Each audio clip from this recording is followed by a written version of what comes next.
Understanding HVAC Delta T is key if you want to stop your system from randomly shutting off and keep your home comfy without those annoying limit switch trips. So, here's the thing about Delta T. It's basically the difference between the air temperature going into your HVAC system and the air temperature coming out. If that number starts acting weird or climbing too high, it usually means something's up, like poor airflow or a clogged filter. First off, check your air filter regularly because a dirty one can mess with airflow big time and cause your limit switch to trip.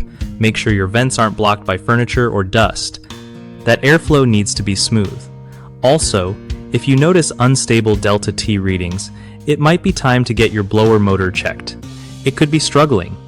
Another tip is to watch for any signs of ice buildup on your coils. That's a red flag for airflow problems.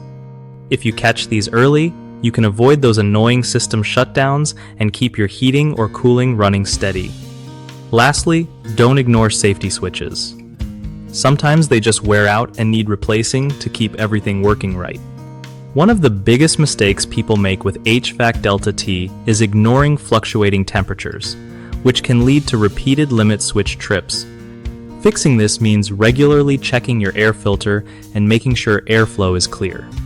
Another common issue is not getting safety switches inspected or replaced when they start failing. So if your system keeps shutting off even after airflow is fixed, swapping out the switch can help.